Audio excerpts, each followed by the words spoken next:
Prisons was all sad minds, cursing minds, sulking minds. Both the things had human beings, had minds, had challenged minds, disturbed minds, anxious minds, worried minds, sad minds. The court said, do you know what you're saying? You can be convicted. I said, Jesus, I want to set free. I'm free after this course. Now I'm free inside. I meditate and I'm relaxed and for me the world is opened up. And the court convicted him. Court convicted him. His name is... This happened many years ago through two of my postings. One as Inspector General of Prisons and the second was as Special Commissioner Police Training in Delhi Police.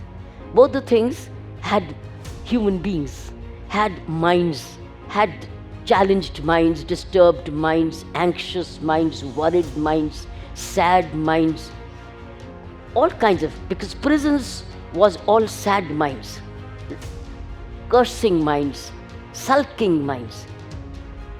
In the police training, it was not this bad, but they were, particularly the training faculty at that time was not a happy training faculty.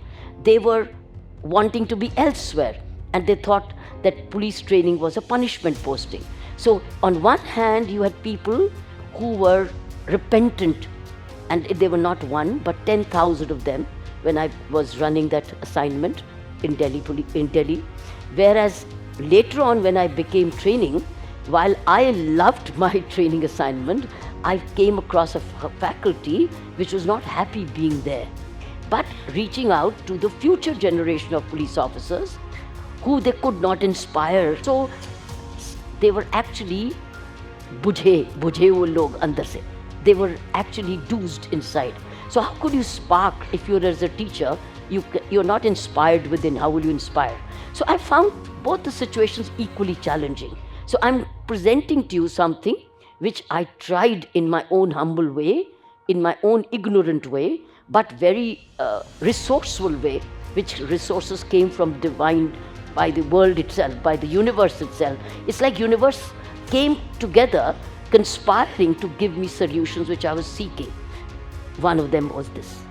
So here is it, sharing with you what happened. So this is reflective meditation. Picture you see of the police officer in uniform. He was DCP police training and he led the program along with it. So that's how you see it. So you have a section of police. So that's how I brought in vipassana meditation into police training as well as prison. So you have some of these prison inmates on one hand. You see this? So the police officer is Sunil Garg. He is retired now as a special commissioner, and he and I recently did a vipassana meditation course in October in Igatpuri. Both of us went there all the way. So you have Sunil Garg, who was DCP police training, and then you also have a police officer who sat through the program. It's a very interesting thing, and I think what I'm showing you today is something which has not happened before and not happened after. It's not happened after at this scale. And now when will it happen again after? Maybe I'll have to be reborn and to do the same things again. Maybe to do this kind of challenging assignment. So I think it's not why it didn't happen, because it was exceedingly challenging. Exceedingly challenging. So you can only have one Karthikeyan taking up such like challenging assignments. You cannot have it again and again.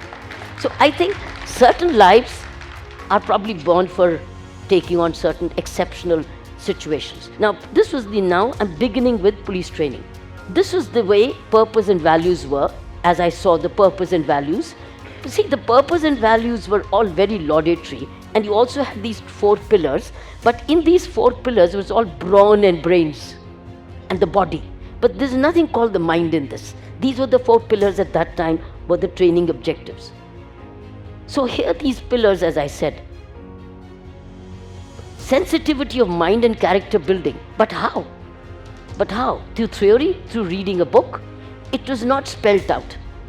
So we had all these training inputs, as I share with you. The training inputs were like these. See, all these were very training, very brawn, very shoot to kill. See, this is the shoot to kill. It was climb for what? Self-defense or revenge? oath of word or deed. Training insights were all human values, but human values sensitization, that's where we brought it. I'm going to take it you further. So this is what happened preparing for a humane police service. We brought in art of living and we brought in vipassana. So you see the images, these are very rare because otherwise you'll never get to see them. A training in vipassana meditation course, as you saw. We did a prior understanding of the course, which was very important. And we did lots of prior interactions, as you see. We did a lot of prior clarifications. This is Professor Dhar. And we did a lot of preparations, as you see. And this is the way it went. Where can you see an image like this? Can you? You've never seen this before, have you? Yeah. And then the filling in the form, the registration, the getting fed. These are the processes we went getting set. And then the anxious wait, all of them were given a cushion. They went on an onward march, almost reaching. See, I've given you a steady slide-wise, taking you to the meditation hall.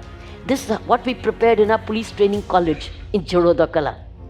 This was a hall which was lying unutilized. We cleaned up, and it was nothing but a place of birds and bird shit. But we cleaned it up and see how cleanly the hall waits them. And now the early birds, and now they're finally in, and now they're settled. See this? And they're going inward. And watching their breath come and go, watching their thoughts come and go, watching their anxieties come and go, watching their anger come and go, watching their longings come and go, watching their insecurities come and go, watching their fears come and go, watching their sensations come and go, and they were being in command, repairing their minds, seeing themselves from within, understanding themselves, policing myself. I led it. I had to lead it because if I had not led it, the students would not have sat. They thought it was a punishment for them. So I led them. I sat with them to lead it. It was around the same season we're talking about. Reaching somewhere, they were now reaching somewhere, and this was collective self-policing. Teachers showed the way. Mr. Ram Singh, the retired IS officer from Jaipur, an IS officer who's no more, but he led this program at that time. He was a very, very noble soul. I had to lead by example. This is the way the horse looked like. This is the whole picture of the center. Over 1,000 police officers sat this program, 1,200 in meditation. Another view, back to the eyes open. Now there's breaking silence and eyes open. Now they start to share their experience in feedback sessions. And then we did a little bit of analysis. This is how we broke silence, where people, individuals explained. Sharing of joys, sharing of learning, breaking noble silence. And this was all these teachers came pro bono, as it happens, to serve them. Teachers who taught them. They won't even accept any gratitude, they won't even accept a thank you. They were so selfless. Teachers who meditated with them. These were our gratitude time. And our police commissioner, Mr. Ajay Raj Sharma, credit goes to him, he facilitated it. Mr. Ajay Raj Sharma. He was the one who enabled this. Nobody did it before him and nobody did it after him. He was a rare police officer. The first thing they did was to wind up the center after I left the police commissionership. They said, we don't need this. My successor, I don't wish to name him, he said, we don't need these, we need bronze. First thing he finished was finish this meditation center which we had created, saying, ye band karo isko koi zarorat nahi hai. And he put everybody on the run. Everybody was running. Even if he was a 50-year-old person, he said, bhago, ye police ka kaam hai theek karna logon ko, na ki baith ke meditate karna. That's what he said. This is what my staff said. That's ma'am, wo khatam ho gaya sab. So I'm just telling, that's why what you're watching is history. History was made by Mr. Ajay Raj Sharma. He was the leader. Had he not allowed me, I wouldn't have been able to do it. But the thing is that he allowed me and we did it. And then I had Sunil Garg and many other persons, and we could all do it together. It was a team effort. See, the police commissioner is sitting for a team feedback. He heard it after he left. So now life goes on to the next. So Vipassana became a major road to reformation inside the prison. Now, this is the we brought an art of living in Central Jail. As you've seen even there, art of living played a very major role. This is now, again, just as we prepared the ground for police training, we prepared the ground for Vipassana meditation inside the prison. Now it's a part 2 of the story, how we did it. See, these things require preparation. When you do mass issues like this, you got to explain to people why you're doing it. So I was preparing the ground even inside the prisons by bringing education inside prisons. Everybody, prisoners were all getting into classrooms in the morning, women into work therapy, education. So then we brought in the beginning with convicts and women. And it was newspapers as it reported murder to meditation. How media reported it transformed them. Religion was no bar. We had this Afghani. Gender was no bar. Age was no bar. And here are they with their teacher. Then 1,000 inmates at the program in 1994. This center is still inside the prison, but I do not know whether it's being utilized or not. I have no idea. It has just gone silent. It's gone silent.